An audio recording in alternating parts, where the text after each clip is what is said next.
hermano Jorge Anselmo Rodríguez, iba a decir González, pero dije, bueno, Rodríguez. Él y yo nos conocimos yo fui promotor de publicidad de la Unión Nacional Varonil Bautista Misionera de México, y ahí nos conocimos. Él era el tercer vicepresidente, cuarto vicepresidente. Él maneja mucho lo de mayordomía y todo eso, perfecto, y aparte otros puntos. Ya después, ya cuando terminamos todo, le pueden preguntar, yo platiqué algunas cosas. Él es capellán, para que sepan lo que es un capellán. Él es capellán de los tomateros de Sinaloa. De, Tomateros de Culiacán. de Culiacán. Él ora con el equipo de Culiacán, ¿con quién más? Damos un servicio a los tomateros, ¿no? El primer objetivo son los tomateros de Culiacán, el equipo. Luego nos pasamos con los Ampayers, también les compartimos el evangelio. Y por último, el equipo visitante, ¿no? Entonces nos toca compartir el evangelio a los 10 equipos de la Liga Mexicana del Pacífico, ¿no? Es lo que hacemos. Allí tiene que ser en el estadio. Bethel Chapel nace en las grandes ligas y nace con la finalidad de llevarle el evangelio a aquellos jugadores cristianos que por su trabajo tienen que salir de su ciudad, ¿no? Entonces aquí hay gente dominicana, de Venezuela en la liga, de Estados Unidos que se vienen a jugar aquí. Entonces, y los que andan viajando pues no pueden tener una iglesia donde concentrarse, más si salen tarde del juego, pues no van a estar en la mañana listos. Entonces la idea es llevarles el evangelio ahí en el estadio, ¿no? Entonces eso es lo que hacemos. Y sí nos ha tocado hermanos jugadores cristianos y los atendemos también, ¿no? Y damos seguimiento a algunos que nos comparten alguna necesidad, y mientras los vemos en los diferentes juegos compartimos con ellos, ¿no? Y somos de apoyo para ellos también. Él no se pone lo que platicaba. No. ¿Mande? Les puede explicar más adelante. Un capellán es como pues, un pastor, ¿no? En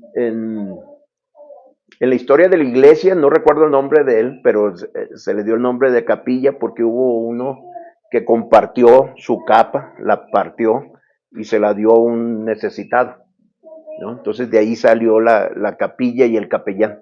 Al servicio que damos le llamamos capilla, ¿no? Pero el capellán comparte la palabra de Dios con las personas. Es como si fuera un culto pequeño, donde vamos, compartimos la palabra y pedimos necesidades, oramos por ellas, ¿no? Es lo que hacemos. Bueno, aparte de eso, ahorita está apoyando una iglesia. También está, como decías, como misionero en la iglesia de Guadalajara. Bueno, tenemos un proyecto de plantar una iglesia, ¿no? Y ese proyecto yo puse un tiempo de 3 años. Este año ya está corriendo, para que oren también por eso. Estoy evangelizando a 10 personas.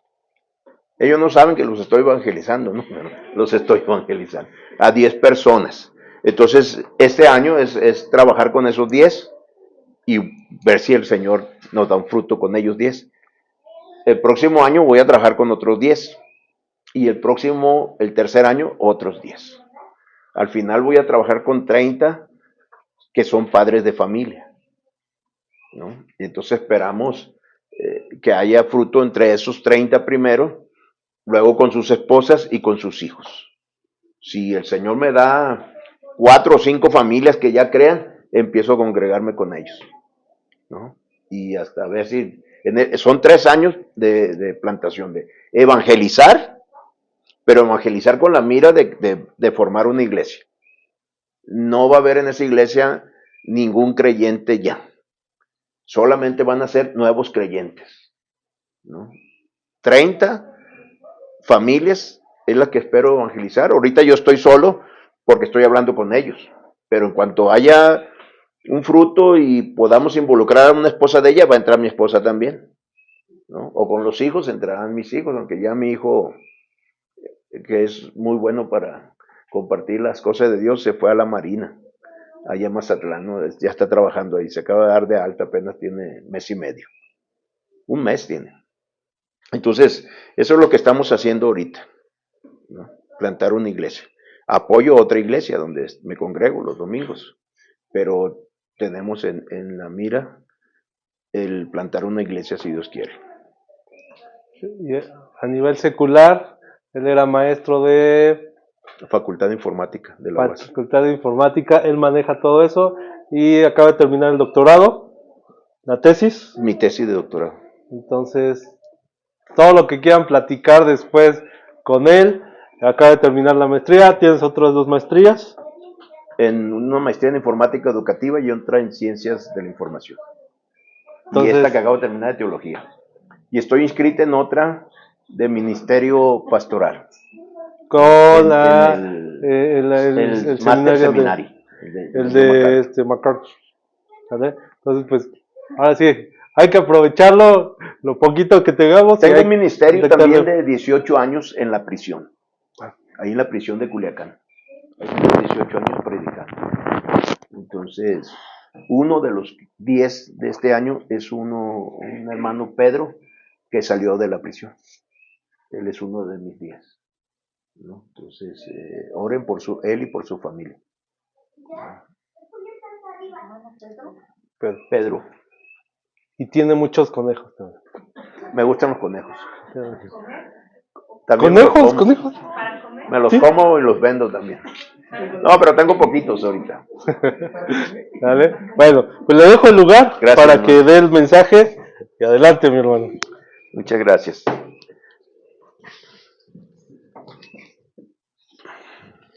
Pues doy gracias a Dios, mis hermanos, por esta oportunidad de poder estar con ustedes. Agradezco a Jorge la invitación. Me siento muy contento de escucharles, de sus acciones de gracia, sus necesidades. Voy a estar orando por ustedes.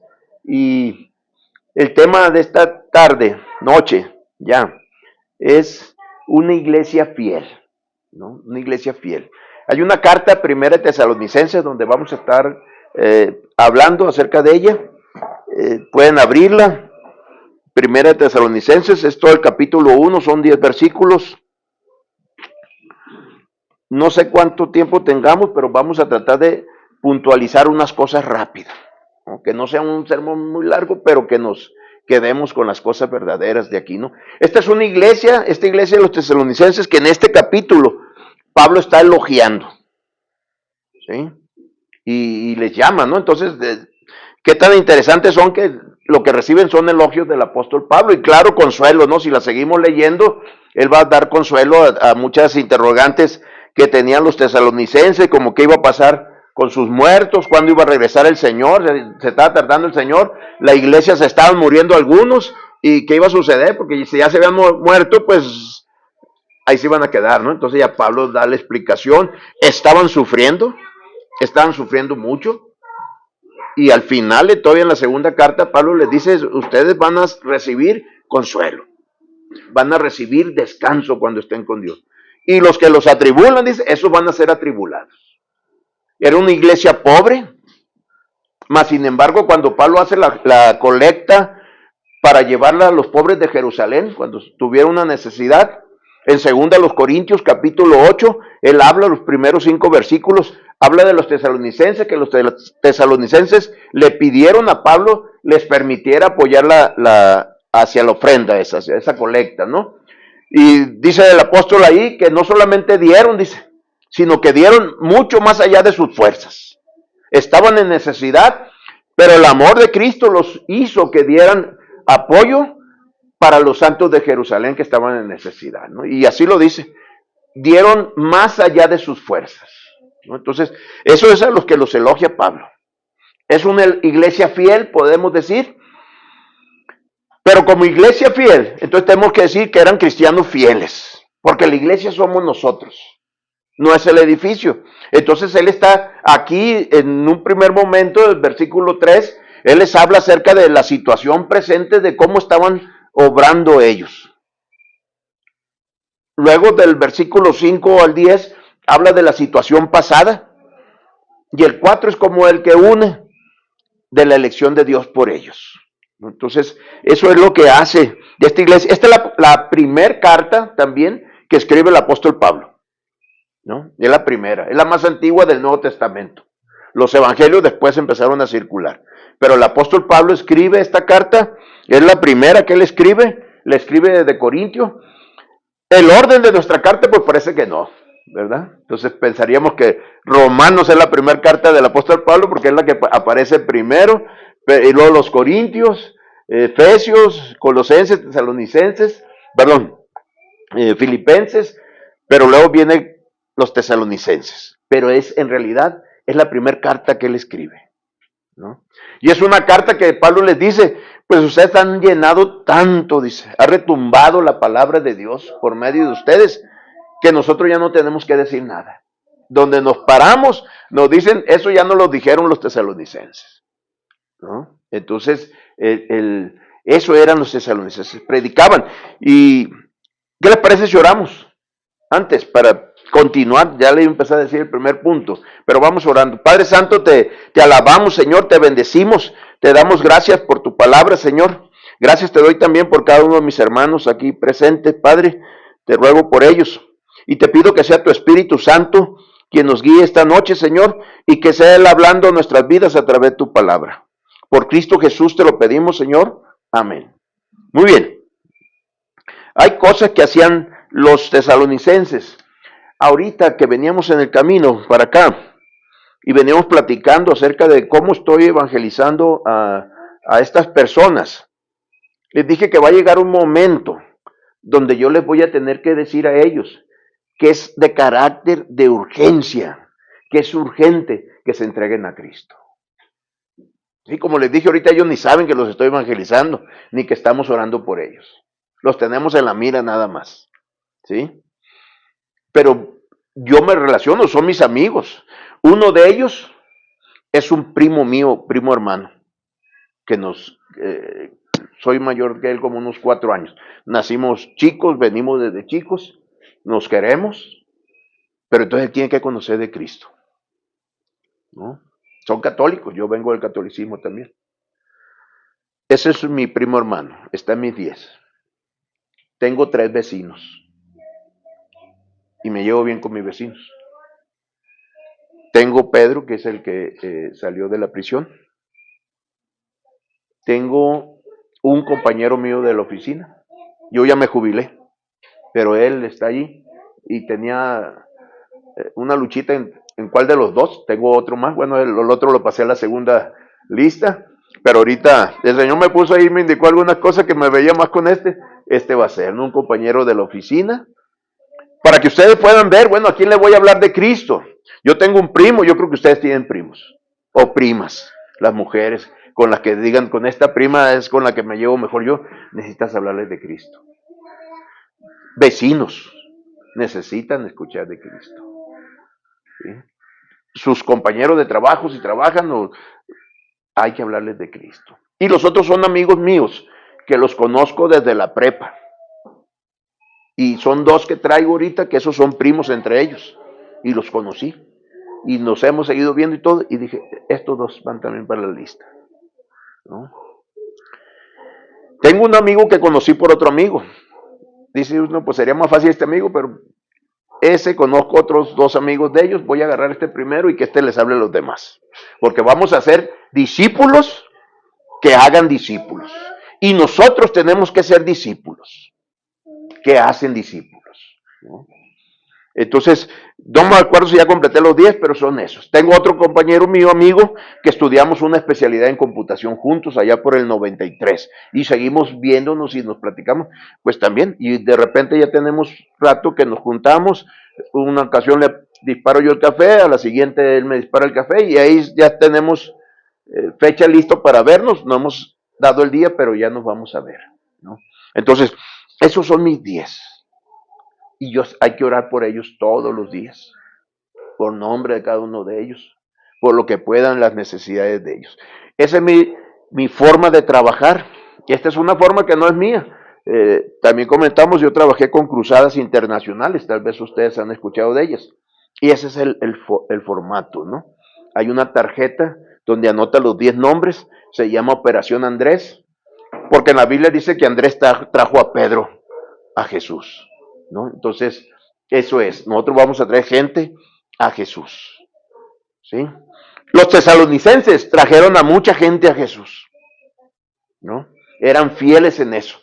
Fíjese, vamos a irnos directo al texto donde está, dice Pablo a partir del versículo 2, dice, siempre damos gracias a Dios por todos ustedes cuando los mencionamos en nuestras oraciones, ¿no? Entonces el apóstol agradecía por los tesalonicenses y oraba por ellos, ¿no? Así empieza el apóstol. Da los saludos iniciales, me los brinqué, pero vámonos al texto. Dice, los recordamos constantemente delante de nuestro Dios y Padre a causa de la obra realizada por su fe, ¿no? Este es el primer punto. No sé cómo dice en la Reina Valera, si me lo recuerdan. Por la obra de vuestra fe, dice. Por la obra de vuestra fe, ¿sí? Entonces, nuestra fe tiene que ver una fe que obra, que se ve. Recuerden lo que dice Efesios 2, a partir del versículo 8 al 10. Por gracia, dice, sois salvos por medio de la fe, ¿sí? Pero ahí les dice, pero esto no es de ustedes, dice, es un regalo de Dios, es un don de Dios, ¿no? O sea, la fe no es tuya, Dios te la dio, ¿sí? Porque a veces decimos, es que yo sí tengo fe, qué bueno, pero debes darle gracias a Dios que Él te dio esa fe. Por gracia, dice. Sin la gracia de Dios nadie estuviera aquí. Sin la gracia de Dios no podríamos mantenernos en pie. Dice David también en su salmo. Jehová dice, si miraras a los pecados, ¿quién, Señor, podrá mantenerse? Si Dios mirara los pecados nuestros, todos moriríamos. Si miraras a los pecados, dice, ¿quién, Señor, podrá mantenerse? Pero en ti hay perdón, dice, para que seas reverenciado, ¿no? Entonces, esa es la gracia de Dios. Que Él no opera ahorita como si pecamos.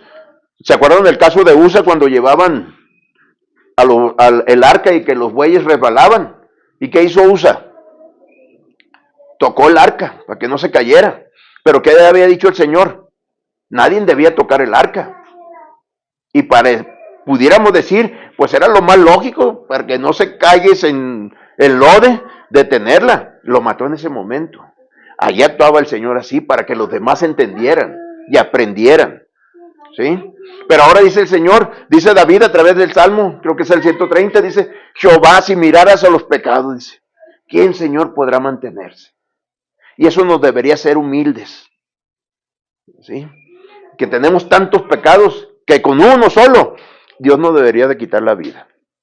Pero dice, en ti hay perdón para que seas reverenciado, ¿sí? Entonces, demos gracias a Dios en eso. Entonces dice, por la gracia de Dios son salvos por medio de la fe, dice. Esto no es de ustedes, es un regalo de Dios, para que puedan venir a Dios. Para eso es la fe, para que la podamos depositar en Cristo Jesús. Una vez que escuchamos el Evangelio y que creímos en el Evangelio, podemos poner nuestra fe en Cristo, ¿sí? Luego dice el versículo 9, no por obras, para que nadie se gloríe, ¿no? Entonces, ¿cómo está esto de que acá Pablo comienza elogiando la obra de la fe de los tesalonicenses, pero el mismo Pablo después nos dice en Efesios 2, 9, que no es por obras, ¿no? Y aquí hay algo importante. Somos salvos por la fe solamente, sin las obras. Eso también lo dice en Romanos 4, el apóstol, ¿no? Cuando pone a Abraham como ejemplo de Abraham, dice, ¿cuándo fue salvo Abraham? Dice, justificado. ¿Con la circuncisión o antes de la circuncisión? ¿No? Y fue antes de la circuncisión, dice. ¿Sí? Entonces, para que todos nos atraigan, no solamente a los circuncidados, sino también a los no circuncidados. No solamente a los judíos, sino a todos nosotros que no somos judíos, ¿no? Entonces, ahí dio la salvación antes de la obra, cuando lo justificó. Por lo tanto, la salvación es solamente por la obra en Cristo, por la obra que ya hizo Cristo Jesús. Las obras son la evidencia de la fe, ¿sí? Las obras son el testimonio de que somos salvos. Las obras son el testimonio de que somos creyentes. ¿Qué se espera de la conducta de nosotros como cristianos? Yo no sé la historia de ustedes, ni sé qué tan complicada fue antes de venir a Cristo. Hay un brother allá en Culiacán, que mi papá dice, este fue un milagro, era un muchacho de mi edad, hermano, ahora en la fe, que vivía por la calle detrás de mi casa. Ese tuvo mucho dinero, su papá tenía avionetas, ¿no? Y ellos siempre traían camionetas extra largas, carro, era muy robusto, desde que de pequeño ya manejaba carro. La cartera la traía llena de billetes. A nosotros nos daban pesos y él traía una cartera llena de billetes.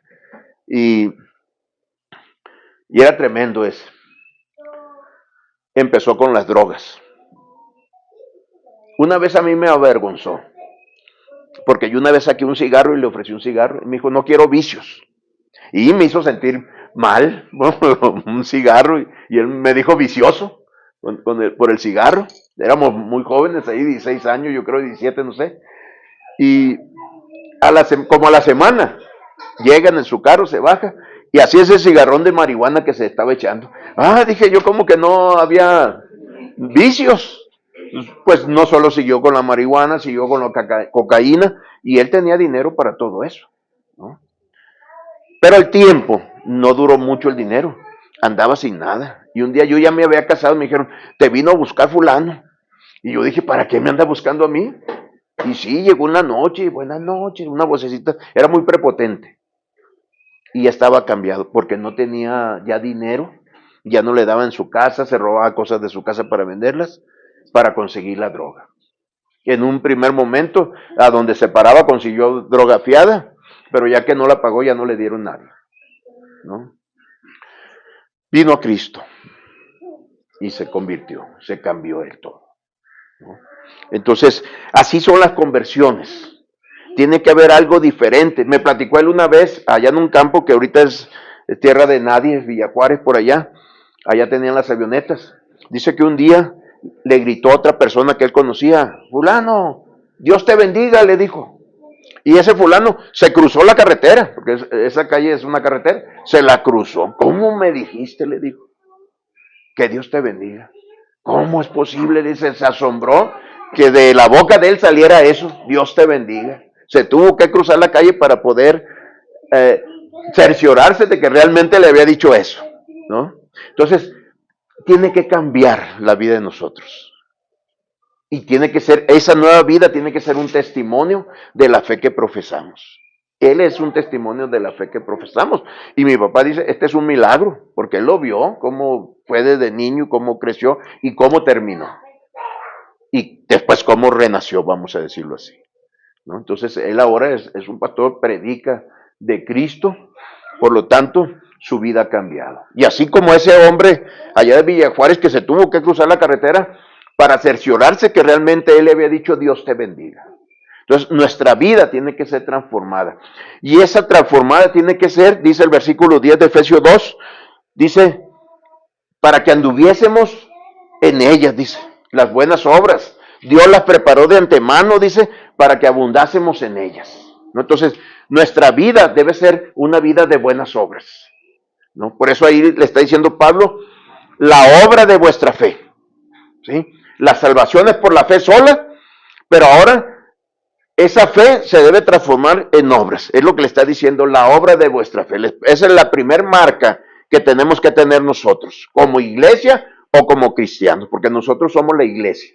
Entonces, la obra de nuestra fe. Entonces, nosotros, la gente nos debe de recordar, de reconocer que somos gente que hacemos buenas obras. No para salvarnos, ya somos salvos.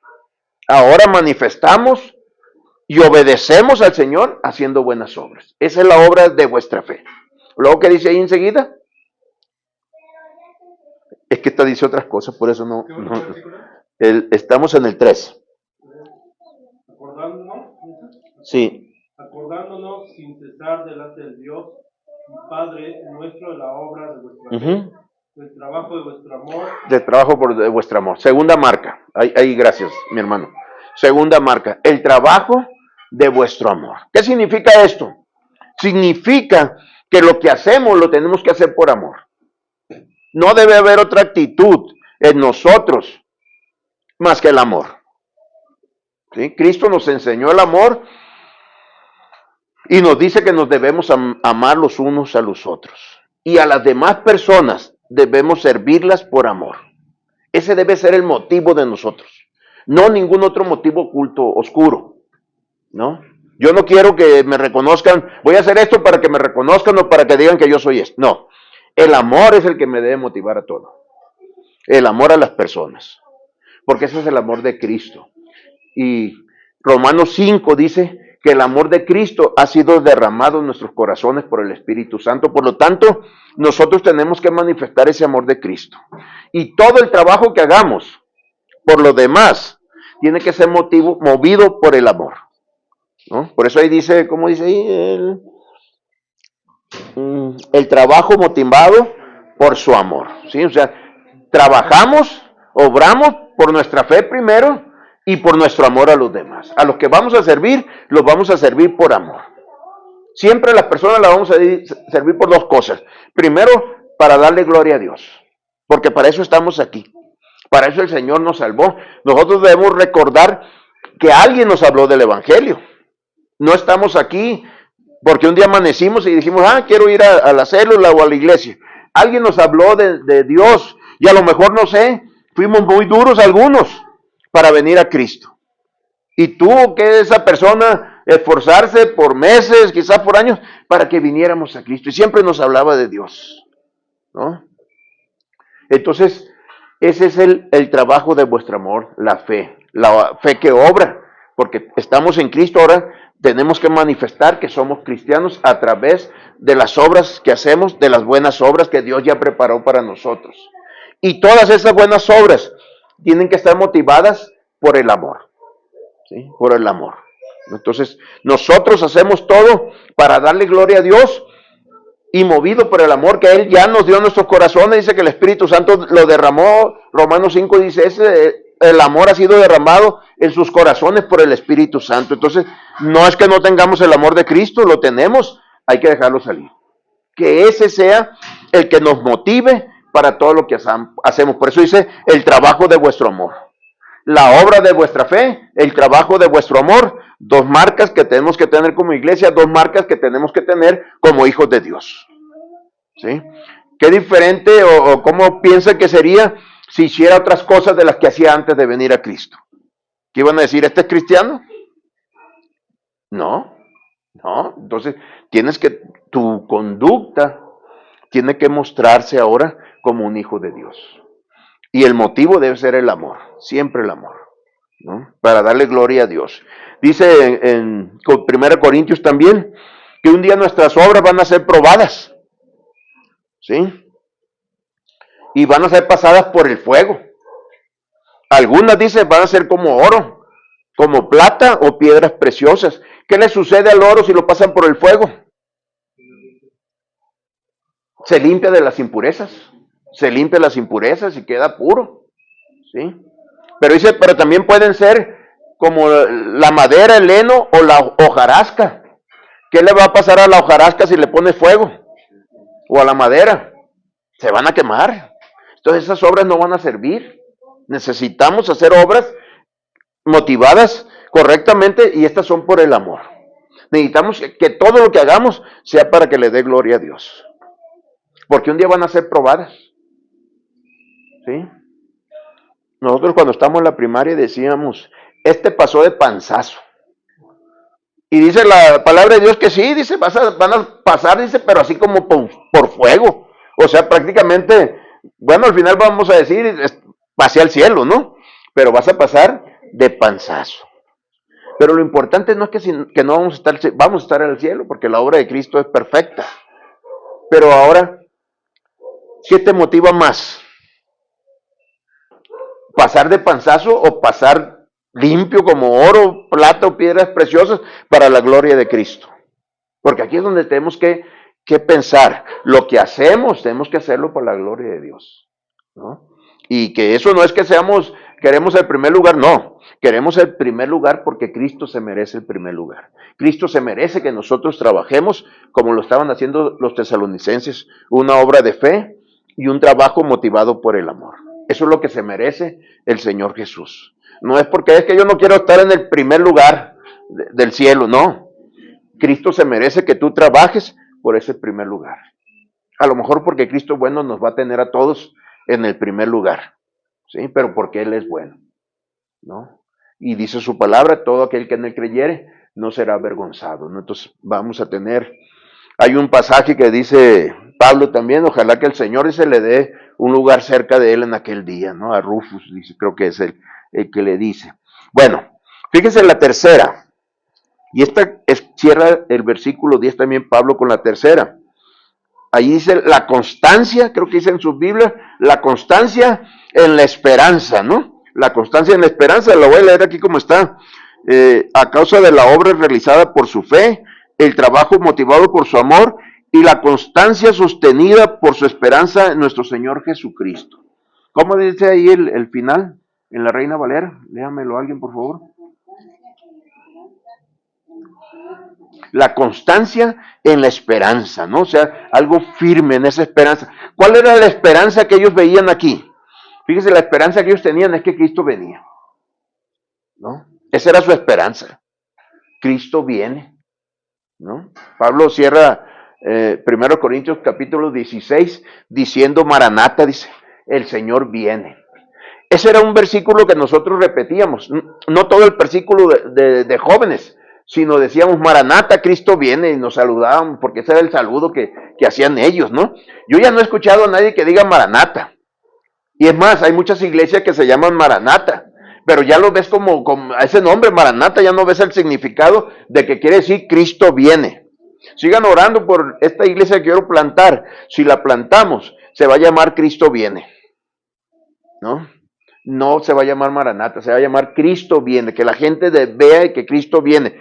Y esa esperanza de los tesalonicenses era eso, que Cristo viene, ¿sí? Ellos estaban en esa espera. Por eso en el capítulo 4 se preocupaban por sus muertos, porque decían, Cristo no ha venido, y los que ya se van muriendo, ¿qué va a pasar con ellos? Y ya Pablo les da una explicación que les consuela, ¿no? Pero la esperanza de ellos, la constancia, dice, de su esperanza. Todavía no me mencionó Pablo cuál era la esperanza, simplemente le dice la constancia de su esperanza, porque es una carta que se le envía a ellos y esa era su esperanza, que Cristo iba a venir. Ellos estaban confiados en eso. Se preocuparon porque empezaron a morirse algunos y dijeron qué va a pasar con esto que se murieron, ¿no? El versículo 4 nos da la respuesta de esta primera carta, ¿no? Entonces, ellos están en eso, están esperando que Cristo venga, ¿sí? A Pedro le cuestionaban. ¿Dónde está, dice, la venida del Señor Jesús? Había dicho que iba a venir y todo está igual como cuando se fue. Y Pedro les tiene que decir, no es tardanza, dice.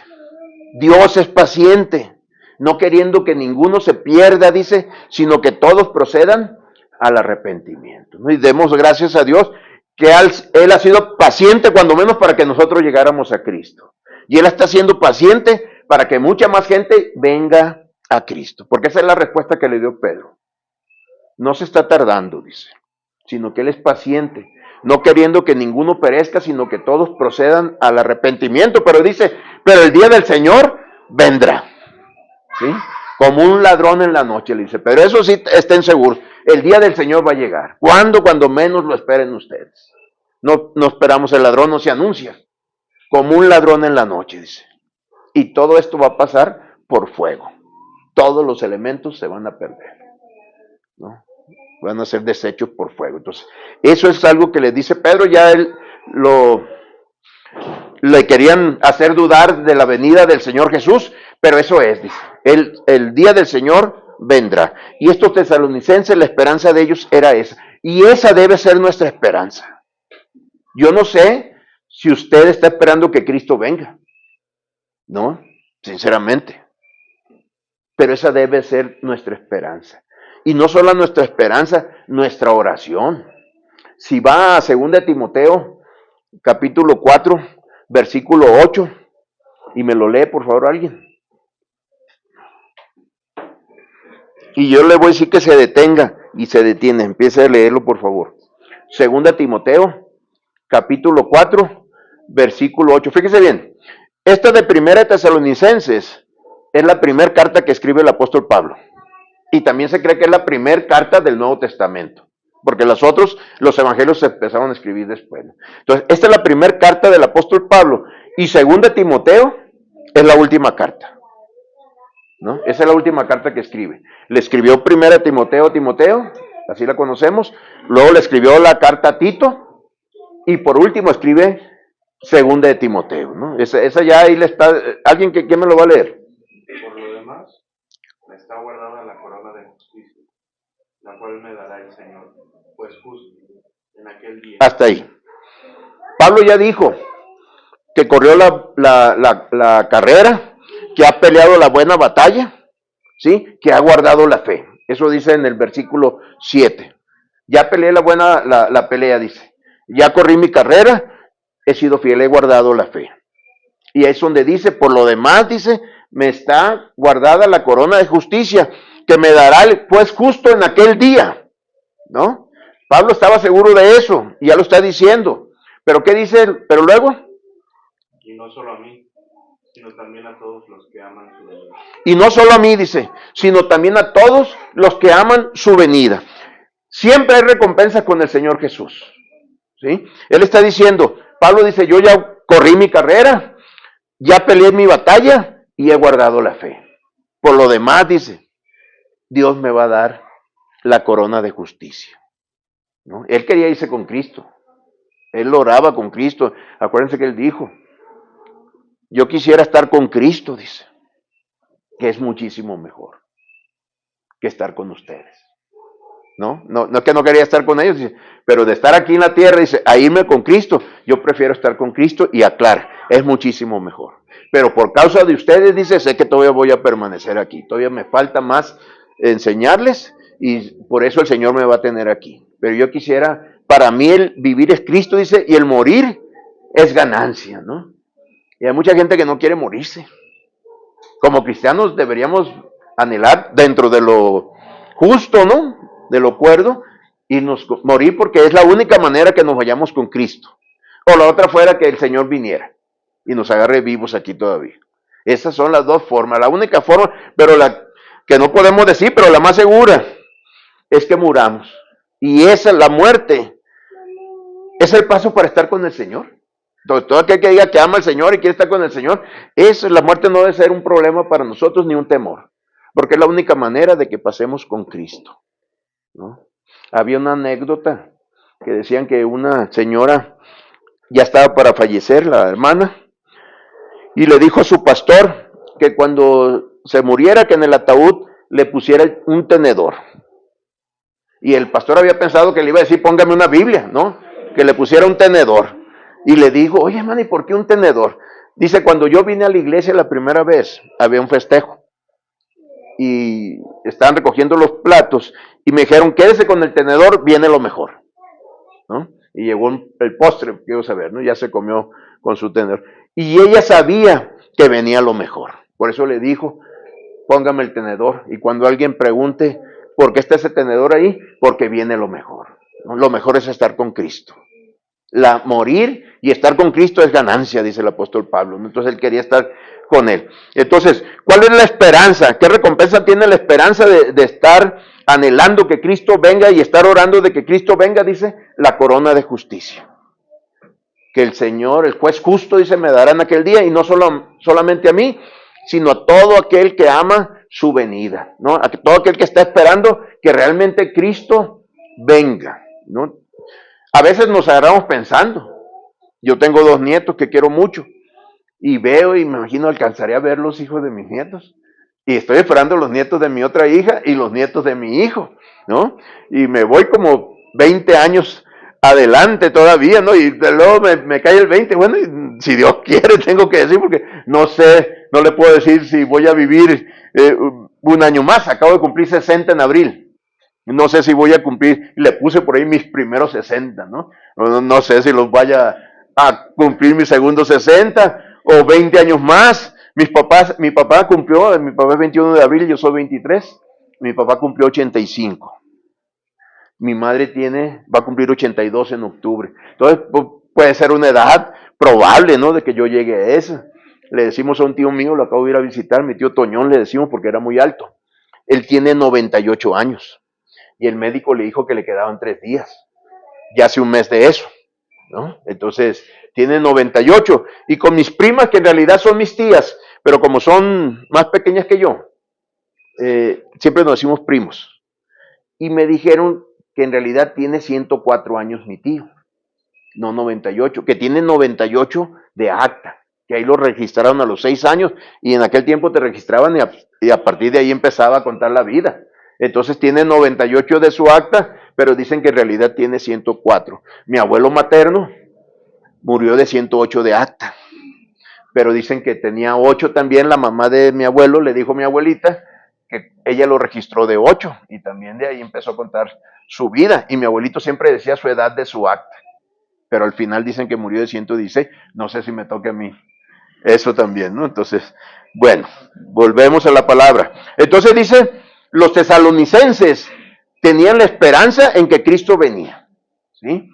Y Pablo dice, el Señor me va a dar una corona de justicia, dice, por lo que he guardado la fe, y no solamente a mí, sino también a todos los que aman su venida. Apocalipsis termina diciendo, el Espíritu y la iglesia dicen, ven Señor Jesús, dice, ¿no? Que venga el Señor Jesús, es la invitación a que estemos orando para que venga el Señor Jesús. Y él mismo dice allí en ese capítulo 22 de Apocalipsis, he aquí vengo pronto y mi galardón conmigo, ¿no? Mi recompensa, dice el Señor, para dar a cada uno según sea su obra.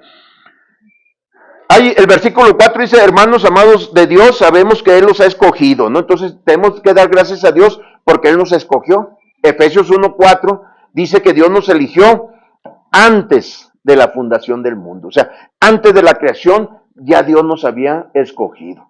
No sé qué le provoca eso. No nacíamos todavía. No había universo. No existía Adán. No existía el pecado. No existía el diablo. Y Dios ya nos había escogido. Es lo que dice. Y Pablo da gracias aquí porque él dice que conocemos, dice, hermanos amados de Dios, sabemos que Él los ha escogido. Conocemos, dice la Reina Valera, de vuestra elección. Entonces Dios nos escogió. Efesios 1:4, como lo digo, ahí lo dice, nos escogió en Cristo antes de crear el mundo. Antes de la creación ya Dios nos había escogido. Demos gracias a Dios por eso. Y Pablo, por lo que eran los tesalonicenses, por su fe, por su amor y por su esperanza en Cristo, le dijo, esto es porque Dios ya los había escogido, y manifiestan todo lo que es de un elegido. Un elegido es aquel que aceptó a Cristo, ¿no? No batallemos por eso. ¿Quién serán los elegidos? El que acepta el evangelio, ese es un elegido. Y Pablo, por las marcas de ellos, les dice, ustedes son elegidos. Sabemos, dice eso. Y dice que la elección no vino solamente por las palabras. Me voy a ir más rapidito. Por las palabras, pueden ir leyendo ustedes ahí, sino por el Espíritu Santo. Dice, sino fue con poder del Espíritu Santo, ¿no? El Espíritu Santo es el que provoca en nosotros la regeneración, el que cambia el corazón de piedra por un corazón de carne, el que quita el velo. Dice que el diablo, según a los Corintios 4:4, ha puesto un velo, dice, en el incrédulo, para que no le resplandezca el glorioso evangelio de Cristo Jesús. Entonces, estamos velados. 1 Corintios 2:14 dice que el hombre natural no puede entender las cosas que son del Espíritu de Dios porque para él son locura. Dice, no las entiende porque se tienen que discernir espiritualmente. Entonces, sin el Espíritu Santo nadie puede venir a Cristo. No hay ningún hombre que nazca solo y que podamos decir, puede venir a Cristo si él quiere. Tiene que venir el Espíritu Santo, cambiar su mente, cambiar su corazón para que la persona escuche el Evangelio y entonces acepte el Evangelio. ¿Sí? Un ejemplo tenemos en Hechos 16. ¿Recuerdan a Lidia, la vendedora de púrpura? Dice que estaba Pablo en el río ahí hablando y estaban las mujeres y dice, Dios abrió el corazón de Lidia para que estuviera atenta a lo que Pablo decía, ¿no? Entonces, es el Espíritu Santo que tiene que venir, regenerarte, escuchas el Evangelio y puedes aceptar el Evangelio, porque ya tienes el Espíritu Santo en ti, ¿no? En el orden de la salvación, Wayne Grudem en su teología sistemática pone eso, ¿no? Primero que nada, la regeneración. el Evangelio, entonces puede venir el arrepentimiento y la fe, ¿sí? Porque ya te quitó ese velo que tenías, que el diablo había puesto en tu mente y en tu corazón. Ahora puedes escuchar el Evangelio y puedes escoger el Evangelio y puedes escoger a Cristo, porque ya te alumbró la luz del Espíritu Santo. Ya Dios te trajo a Cristo. En Juan 44 dice, ninguno puede venir a mí a menos que el Padre que me envió le trajere, ¿no? A veces nosotros decimos, yo vine a Cristo, ¿sí? Pero en realidad Cristo nos trajo a Él. Dice, no me eligieron ustedes a mí, sino que yo los elegí a ustedes, ¿no? Pero a veces nos gusta que yo fui el que vine a Cristo. No, Cristo te trajo, Dios te trajo. Entonces, esa es la elección de Dios. Aquí Pablo la ve de manera, más adelante les va a decir que son escogidos nuevamente, pero aquí le dice, sabemos de su elección por lo que están haciendo. Eso podíamos ver que era la obra presente de los tesalonicenses, ¿no? Su obra de fe, su trabajo por el amor y su esperanza en Cristo. Luego les da el tiempo pasado, lo voy a mencionar, ustedes lo pueden leer allí, cuando les dice que ellos ya son imitadores de ellos, como del Señor, y le dice que recibieron la palabra de Dios en medio de gran tribulación, dice, pero dice con gozo en el Espíritu Santo. Entonces, a pesar de las tribulaciones tiene que haber gozo, ¿por qué? Porque estamos confiando en Cristo, ¿no? El gozo de nosotros no debe depender de las circunstancias. Sí, pues si nos vamos a festejar por un cumpleaños, pues vamos a estar alegres y si nos traen regalos, pues más contentos porque es ese momento, ¿no? Pero si estamos pasando por una tribulación, por una prueba, sea la que sea, la enfermedad de alguien querido por nosotros, una situación financiera mala, lo que sea, entonces no nos debe entristecer eso, porque estamos en Cristo, porque Cristo dijo, no te desampararé ni te dejaré, ¿no? Por eso el escritor de los Hebreos simplemente dijo, porque Él dijo, dice, Hebreos 13:5 creo que es, mis hermanos, no te dejaré ni te desampararé. Entonces, eso debe ser para nosotros también un sostén. Cristo dijo que no me va a desamparar, que no me va a dejar de cuidar, que no va a dejar de proveerme. Entonces, eso tiene que ser un sostén para nosotros. Estemos pasando por la prueba que estemos pasando. No estoy solo, Cristo está conmigo, ¿sí? Él me va a amparar, Él me va a cuidar y Él me va a proveer, ¿no? Eso es lo que tenemos que confiar y debe venir el gozo por nosotros. El gozo porque estamos, ahí es donde dice Pablo, todo lo puedo en Cristo que me fortalece. Sé tener abundancia, dice, y sé tener escasez, ¿no? Pero Dios es el que me fortalece en esta y en esa es donde se fortalece, nos fortalece el Señor. El todo lo puedo en Cristo que me fortalece, no es por hacer ninguna hazaña fuera de ese orden espiritual. Allí donde estamos en la prueba, Dios nos va a fortalecer. Bendito sea el Dios y Padre nuestro Señor Jesucristo, dice, Padre de misericordias y Dios de toda consolación, que nos consuela en todas nuestras tribulaciones, para que también nosotros podamos consolar a aquellos que están en cualquier tribulación. El propósito de esa consolación de Dios es hacernos consoladores, que nosotros podamos fortalecer a otros. Dios nos fortalece a nosotros para que nosotros fortalezcamos a otros. Entonces el gozo siempre debe estar en nosotros porque Cristo está con nosotros. No estamos solos. La situación que sea, diga, pues qué bueno. Pablo dice en 1 Corintios, hay una versión que se llama la Biblia al día, estaba en línea y ya no la he hallado. Pero ahí decía, cuando vimos lo inútil que éramos para salvar nuestra vida, dijimos que bueno, porque hay alguien que puede hacerlo, dice Dios. Y aquí en la Biblia dice, en las nuestras, Dios que resucita a los muertos, dice, ¿no? Porque aunque estemos en una situación, Pablo lo dijo allí, ya teníamos sentencia de muerte para que aprendiéramos a no confiar en nosotros mismos, sino en Dios que resucita a los muertos, ¿sí? Aunque él estaba por morir sentenciado, Dios lo rescató.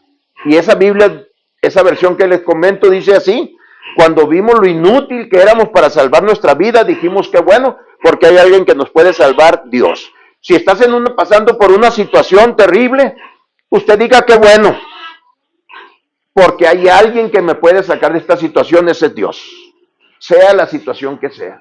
Nada, le dijo el ángel a María, nada hay imposible para Dios. Nada hay imposible para Dios. Y este es el momento de creerle a Dios en las situaciones difíciles. Entonces ya les dice todo eso, que estaban en gran tribulación, pero con el gozo del Espíritu Santo, es donde les dice también que ellos eran imitadores de ellos, del apóstol y sus colaboradores, de Pablo y de Silas, y del Señor, dice. Ustedes han sido imitadores del Señor, y dice, la palabra de Dios, dice, ha retumbado por toda esta área, de manera que nosotros llegamos, dice, y ya no tenemos que decir nada, porque la misma gente nos dan testimonio de cómo se convirtieron, dice, de los ídolos al Dios vivo y verdadero. Entonces, ahí hay una marca también, la conversión. Hubo un cambio de vida, ¿sí? Hemos nacido, dice, según a los Corintios 5:17, a una nueva vida, ¿no? Es verdad que Dios llega como esté la persona, Él va a llegar a su vida, pero la palabra de Dios te tiene que transformar y tienes que salir de la situación, sea la situación peor en la que estabas. Cuando te convertiste, tienes que ser transformados por la palabra de Dios y cambiar tu vida, ¿no? Estos tesalonicenses daban ese testimonio. Se habían convertido, eran idólatras, de los ídolos, dice, al Dios verdadero. Ahora habían anunciado por todos lados la palabra de Dios. Había retumbado, dice la Reina Valera 60, no me acuerdo cómo dice aquí.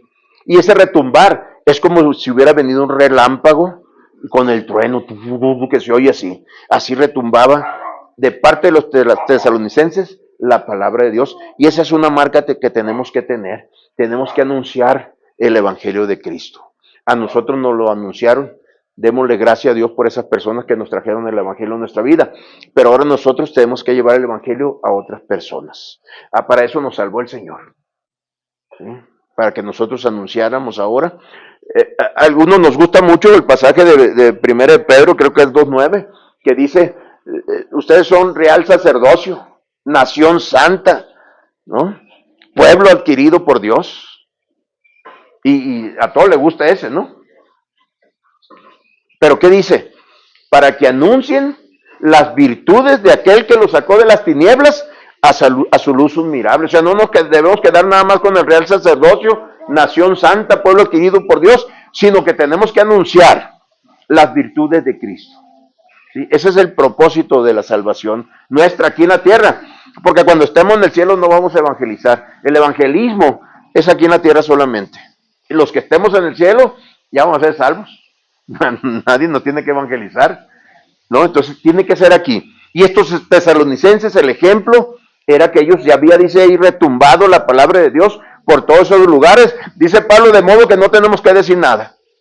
Ya no podemos ir a predicar porque ya predicaron ustedes. Y dice ahí, para terminar, mis hermanos,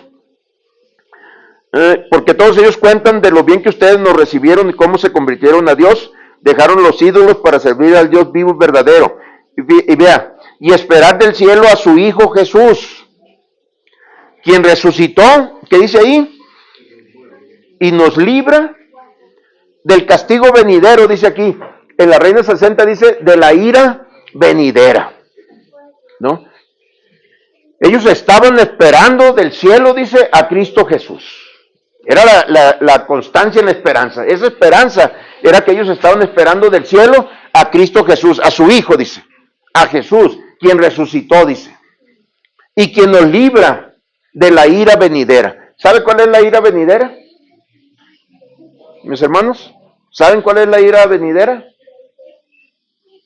Porque de esa ira venidera Cristo nos va a librar. Pero ¿sabe cuál es? Si alguien le pregunta, ¿cuál es la ira venidera? ¿Qué le va a decir? La ira venidera, ¿sí? Pero la ira venidera es la ira de Dios. Entonces, Pablo le está diciendo, y esperad de los cielos a Jesús, dice el Hijo de Dios, quien nos libra de la ira de Dios, ¿no? No le voy a decir la palabra, pero una vez en una iglesia dije, Dios nos libra de Dios. Y se me quedaron viendo algunos, ¿no? Pero si lo analiza, eso es lo que hace Cristo. Cristo dice, nos va a salvar de la ira de Dios. Y Cristo es Dios. Dios nos libra de la ira de Dios. ¿Ha pensado en la ira de Dios alguna vez? ¿Cómo piensa en el amor de Dios? ¿Qué tan grande es? No podemos imaginar qué tan grande es el amor de Dios. Podemos decir mucho, podemos decir más allá de los cielos. Salomón, cuando construyó el templo, dice, pues esta casa, dice, no te va a contener.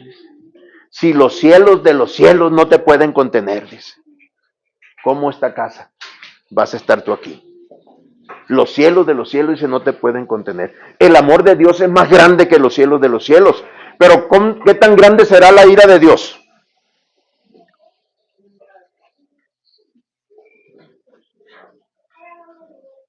¿Qué tan grande es la ira de Dios? Un día la va a soltar. Y dice Romanos 9, que Él un día, dice, va a descargar todo su poder, toda su ira, ¿no? Y va a recibir gloria por eso el Señor. En una ocasión, un amigo me dijo, oye, ¿no te has dado cuenta que son más los que se pierden? Son más los que se pierden que los que se salvan. Y como que no me gustó, ¿no? Pues yo quisiera que gane el Señor, ¿no? Como si un juego de fútbol, pues que sea goliza. Pero como que son más, es la verdad. Ancho es el camino ese que lleva a la perdición y muchos entran por ella. Y angosto el camino que lleva a la vida eterna y pocos son los que se salvan. Entonces parece que nos ganaron, ¿no? Pero no. Dios va a recibir gloria por aquellos que salvó y Dios va a recibir gloria por aquellos que les aplicó su justicia, ¿no? Entonces Dios va a recibir gloria por todos los actos que Él hace. Y Cristo nos libra de la ira de Dios. Y los tesalonicenses, la marca esa, es que ellos estaban esperando a Jesús. Daban buenas obras por su fe, motivados por el amor, y esperaban a Cristo Jesús. Y esperar de los cielos a su Hijo, dice, a Jesús, que resucitó y nos libra de la ira venidera, nos libra de la ira de Dios. Y le voy a decir una cosa, ya nos libró. Cristo ya nos libró de la condenación, ¿no? Dios no le va a preguntar por qué te tengo que dejar entrar al cielo. Dios le va a decir, bien, buen siervo y fiel, dice, entra al gozo con tu Señor. Cristo ya nos abrió el cielo y Cristo ya nos está preparando un lugar para que donde Él esté, nosotros también estemos. Amemos la venida de Cristo Jesús. Oremos porque Cristo Jesús venga. Anunciemos el Evangelio de Cristo Jesús. Es urgente. Véalo así, tómelo así. Es urgente que usted anuncie Cristo Jesús. Yo tengo 10 gentes. Uno es un primo mío, que quiero mucho. Tengo vecinos que estimo mucho. Tengo compañeros de trabajo que tenía 2 para uno y puse a uno y al otro, que Dios nos dé tiempo el próximo año. Espérate. Y tengo amigos míos, amigos que conocí en la preparatoria, ¿no? Entonces, usted haga eso mismo, ¿no? Lléveles el Evangelio. Esas deben ser las marcas. Anunciar. Una marca que no la pusimos, que era que ellos anunciaban el Evangelio de Cristo. Y estaban en necesidad, en gran tribulaciones. Así recibieron el Evangelio ellos. Pero con gozo del Espíritu Santo.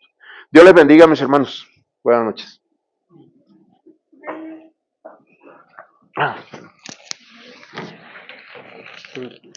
Damos gracias a Dios. Espero que haya sido para que reflexionemos y empecemos a hacer nuestra lista. Creo que todos, hay muchos que están peleando y a veces ni uno tenemos, ¿no? Ahorita hizo pensar mucho el hermano. Les damos gracias por mi hermano Jorge. Esperemos que ya nos dijo, todavía falta como otros 60 más.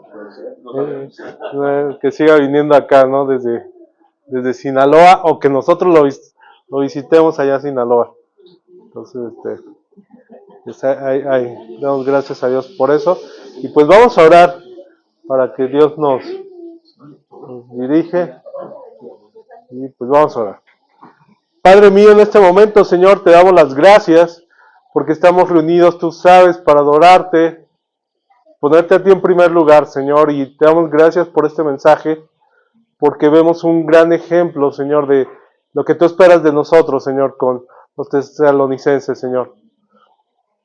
Padre, que este mensaje haya quedado grabado, Señor, y que empecemos a pensar en eso, en cuántos podemos compartirles de este evangelio, darle el valor a ese evangelio, Señor, darle esa importancia, Señor, que tú nos salvaste, Señor, y tener ese amor, Señor, como tú lo tuviste con nosotros para salvarnos, para los que todavía no te han aceptado, Padre. Guíanos en cada momento de nuestra vida, con todas las personas que nos rodean en diferentes lados, Señor, y que tu evangelio siga creciendo, Señor. Queremos ser un instrumento de eso, no estar sentados simplemente, sino ser una parte, Señor, que tú utilices para que otros te conozcan, Señor. Estamos en tus manos, Señor, en Cristo Jesús. Amén. Amén. Una alabanza para que en lo que están, creo que ya está.